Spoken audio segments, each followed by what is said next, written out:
ఈరోజు దేవుని వాక్యం స్పష్టంగా చెప్తుంది ఏంటనంటే యేసుక్రీస్తు దేవుడు అయితే మనకి ముగ్గురు దేవుళ్ళు కదా అని అంటున్నారు. నీకు అర్థం కాలేదు. నీకు బాగా అర్థమయ్యేలాగా చెప్తాను. నీ లోపల ఆత్మ ఉంది, నీ లోపల ప్రాణం ఉంది, నీకు శరీరం ఉంది. ఇప్పుడు నువ్వు ఎంతమంది? ఒకడవా ముగ్గురువా?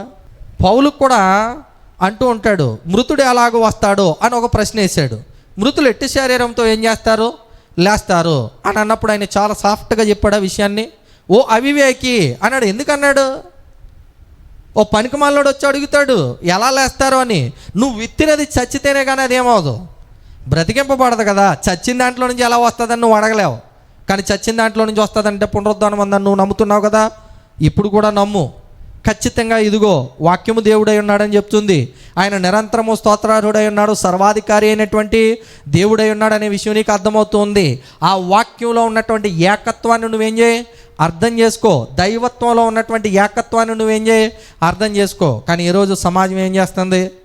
మొన్న ఒక ఆయన పోస్ట్ పెట్టాడు, యేసుక్రీస్తు దేవుడు అని చూపిస్తే వచనానికి 10,000 ఇస్తానని, యేసుక్రీస్తు దేవుడు కాదని చూపించి నేను ₹1,00,000 ఇస్తానని పెట్టాను. అప్పుడు లైన్లోకి వచ్చి అంటున్నాడు, ఏమంటే ఏది కాదనేది ఉంటుందా అని అడుగుతున్నాడు. ఎందుకు ఉండదా ఏది కాదనేది? లేవీలు వాయించాలి అని అన్నాడు, మిగిలిన వాళ్ళు వద్దని ఉందా? ఉంది కదా. మరి వద్దనేది ఉంది అని అంటే యేసుక్రీస్తు దేవుడు కాదు అనే విషయం కూడా నువ్వేం చేయాలి? చూపించాలి. చూపించలేనప్పుడు నోరు మూసుకొని ఉండాలి. అనవసరంగా ఫేస్బుక్లోకి వచ్చి ఏం చేయకూడదు. ఇందువల్లనే కదా నా నామం అన్యజనుల మధ్యన ఏం చేస్తుంది? దూషింపబడుతుంది. నీకు అర్థం కాకపోతే అర్థం కానట్టుండు. సౌలుకి అర్థమైందా? అర్థం కాలేదని అలాగని ఊరుకుని ఉన్నాడా? లేదు. నేను దేవుని ఆజ్ఞను ఏం చేశాను? నెరవేర్చాను. ఇప్పుడు వాళ్ళు అంటున్నారు మేమే సత్యం ప్రకటిస్తున్నాం, యేసుక్రీస్తు దేవుడని నమ్మున నరకానికి పోతాడు అంటున్నాడు. ఇది ఎంత దారుణమో చూడండి. యేసుక్రీస్తు దేవుడని నమ్మితే ఏమవుతాడు? ఎంతకంటే దౌర్భాగ్యపు బోధ ఇంకేదైనా ఉందా ప్రపంచంలో? ఈరోజు మీరు చూడండి, యేసుక్రీస్తుని ప్రకటిస్తేనే కానీ ఎవరు కూడా ఎక్కడికి రారు, సంఘానికి రారు. ఇప్పుడు వచ్చినోడికి ఏం చెప్తావు నువ్వు? వచ్చే వరకు దేవుడు, వచ్చిన తర్వాత ఎవరు అంటే? ఈరోజు సమాజం ఎట్లాగైపోయింది అని అంటే దేవుని వాక్యానికి చివరికి దగ్గరికి రావాల్సినటువంటి యేసుక్రీస్తుని నమ్మి బ్రతకాల్సినటువంటి మనుషులకే ఎవరిని కాదని చెప్తున్నారు? దేవుడు కాదు, ఆయన మనం ఆరాధించకూడదు. దేవుడు కాదు కాబట్టి మనం ఏం చేయకూడదు? ఆరాధించకూడదు. దేవుడు కాదు అయితే ఆరాధించకూడదు, కరెక్టే. కానీ ఆయన ఎవరు? దేవుడు. కాబట్టి నువ్వేం చేయాలి? ఆరాధించాలి. ఇప్పుడు మీకు బాగా అర్థమవుతుందో లేదో, నువ్వు ఆత్మను కలిగి ఉన్నావు, నువ్వు ప్రాణాన్ని కలిగి ఉన్నావు, నువ్వు శరీరాన్ని కలిగి ఉన్నావు. కానీ నువ్వెవరు? మనిషి, అంతే కదా. ఎంతమందిగా కనబడుతున్నావు? నీ ఆత్మ ఎక్కడ ఉంది తీసి చూపించు, నీ ప్రాణం ఎక్కడ ఉంది తీసి చూపించు అంటే నువ్వు ఉండవు. ఇప్పుడు వాళ్ళ ఐక్యత కలిగి ఉన్నారు, తండ్రి, కుమార, పరిశుద్ధాత్మ. నేను మొన్న అడిగాను ఒక ఆయన్ని, పాత నిబంధన అంతా యెహోవా దేవుడు అని రాశాడు కదా, మరి కొత్త నిబంధనలో ఎక్కడా కూడా యెహోవా తండ్రి యెహోవా అని ఎందుకు రాయలేదు నాకు చెప్పండి అని అడిగాను. చెప్పలేదు. తండ్రి అనే కదా మాట్లాడేది కొత్త నిబంధన అంతా. యెహోవా అని ఎందుకు మాట్లాడలేదు? యెహోవా అనేది నువ్వు అనుకుంటున్నావు, యెహోవా అనేది ఆయన నామం అని నువ్వు అనుకుంటున్నావు. అదే నామం యేసుక్రీస్తుకు ఉంది, నీకు అర్థమైనా అర్థం కాకపోయినా. మరి ఆ నామాన్ని బట్టి నువ్వు ఎవరిని యెహోవా అంటావు? ఇప్పుడు యేసుక్రీస్తుని కూడా ఏమని పిలవాలి? స్వయంగా యేసుక్రీస్తే వచ్చాడు, నేను తండ్రి నామాన్ని వచ్చాడని. ఏంటి తండ్రి నామం ఇప్పుడు? మరి అదే నామంలో నువ్వు కొలువు ఆయన్ని. ఆ ఐక్యత నీకు అర్థం కాకపోతే పక్కకి వెళ్ళు.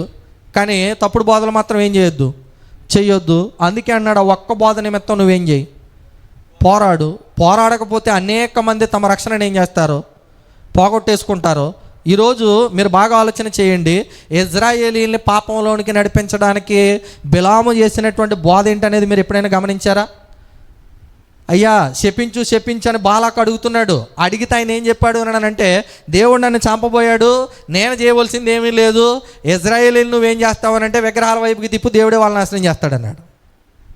బిలాం చేసిన బోధ ఏంటనుకుంటున్నారు? ఏమి పెద్దగా ఏమీ చేయలేదు. నువ్వు వాళ్ళ విగ్రహాల వైపుకి తిప్పు, దేవుడే వాళ్ళని ఏం చేస్తాడు? మీరు సంఖ్యాకాండం 25వ అధ్యాయం చదువుకోండి. మోయాబీల్లోనూ అమ్మోనీల్లోనూ వచ్చినటువంటి స్త్రీలందరూ వచ్చి వాళ్ళని ఏం చేశారని అంటే, రండి మా విగ్రహాల దగ్గర అర్పించబడినటువంటి బలిమాంసమును తిందురుగాని అన్నారు, మాతో వ్యభిచారం చేయండి అన్నారు. విగ్రహాల దగ్గర జరిగేదేంటి? అదే కదా. ఇప్పుడు ఎప్పుడైతే వాళ్ళు అక్కడికి తిరిగారో వాళ్ళని దేవుడు ఏం చేశాడు? నాశనం చేశాడు. మరి ఈరోజు యేసుక్రీస్తుని దేవుడు కాదన్నా, యేసుక్రీస్తు ఆరాధనకు పాత్రుడు కాదన్నా, ఆయన చేతులు కట్టుకుని ఏమి కూర్చునే పరిస్థితి ఉండదు. ఒకరోజు తీర్పు తీరుస్తాడానంటే తీరుస్తాడు. వీళ్ళ చూపించే వచ్చినవంట నిర్గమాండం 20 అధ్యాయం తీయండి అంటారు. తీయండి అని ఏమంటారు? నేను తప్ప వేరొక దేవుడు నీకు. అవును, ఆయన చెప్పింది అదే, నేను తప్పానంటే విగ్రహాలు అయ్యి ఉండకూడదు అని. ఆ చిన్ని కామన్ సెన్స్ నీకు లేకపోతే ఎవడేం చేయలేడు. దేవుడు ఒక్కడే తండ్రి అన్నాడు 1 కొరింథీయులకు రాసిన పత్రిక 8 అధ్యాయం అని అంటే అవును అన్నాడు, విగ్రహాలు తప్ప నేను కాదు అని.